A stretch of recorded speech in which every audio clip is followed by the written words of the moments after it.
Renovating Retirement with Charlie Jewett. Oh no, I think I'm about to have another episode.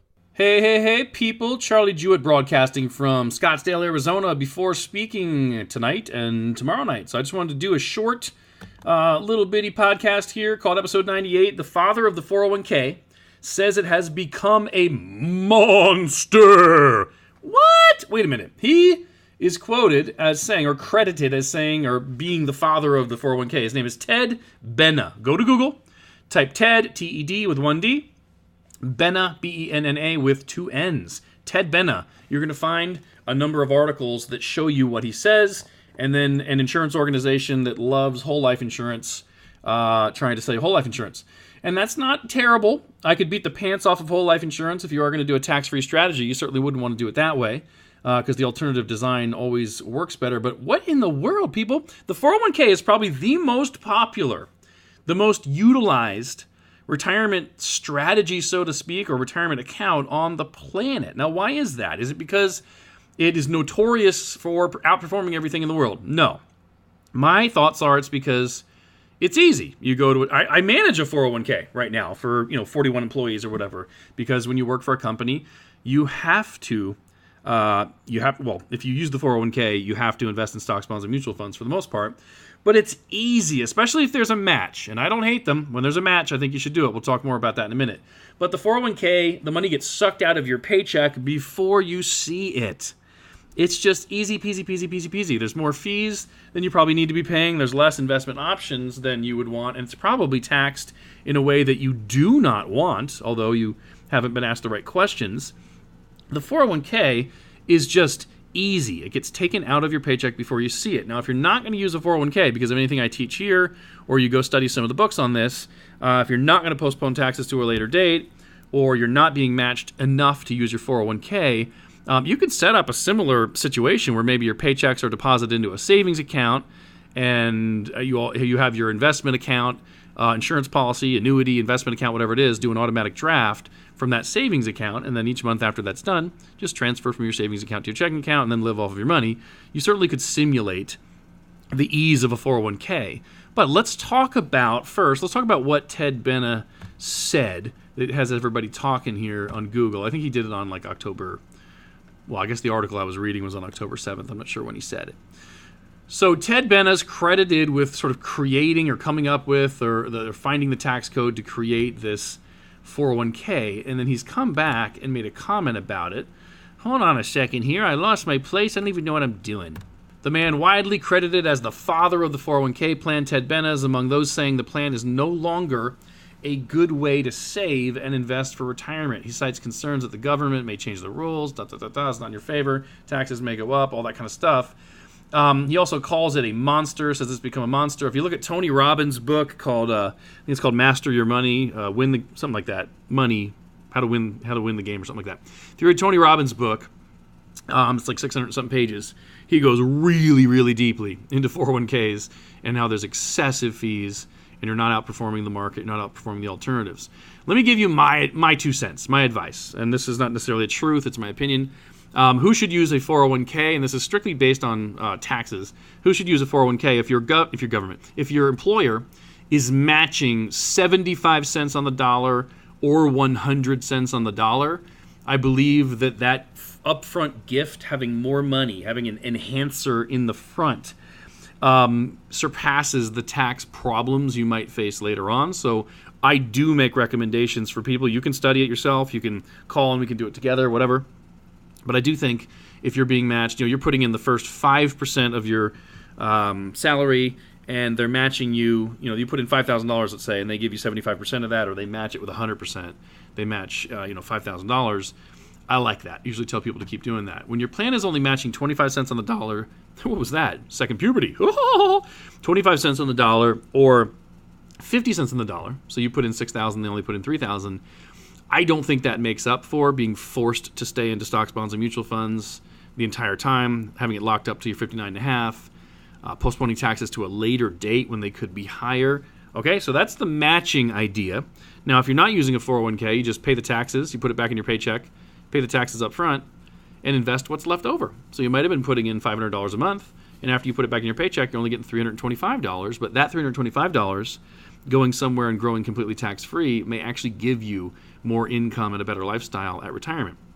So let's talk about this. The 401k became so popular based on this, and the IRA as well, but based on this mantra that was created: postpone taxes to a later date when you will be in a lower tax bracket. Why would you be in a lower tax bracket if you pay off your mortgage, don't have the deduction, kids move out of the house, you don't have the deduction, and you lose one of your other deductions, which is contributing to that very 401k or IRA? That's how they work. If you put $10,000 a year in, you can take $10,000 off your income and not pay taxes on it. It's a tax savings device.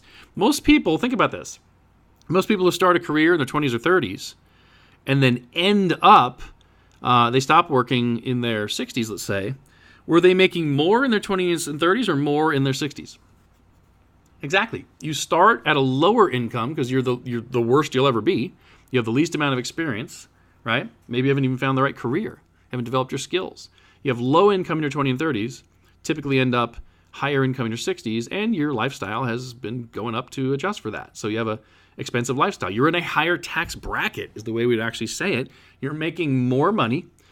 We have a graduated tax bracket system where you move through the brackets, and so you've moved up into the higher brackets, and that's where you're going to retire, that type of a lifestyle. So why would you be in a lower tax bracket at the end of your career when you're at the peak of your earning potential? That doesn't make any sense. Also, do you think taxes are going up or down? Do you think the government is going to charge lower taxes for the rest of your life, or they're going to start creeping taxes up to cover the underfunded Social Security system, Medicare system, the wars we can't afford, the overspending of our country, blah, blah, blah, blah, blah. Okay?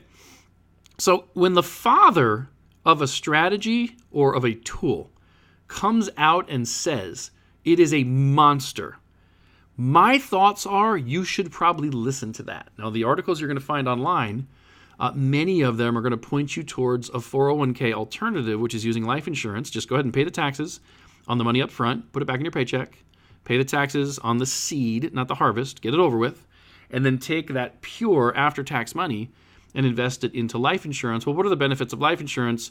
It grows completely tax-free, so it's tax-deferred. You can live off the money tax-free using policy loans, and loans are not a bad thing inside of life insurance. If you set them up the right way, they're awesome.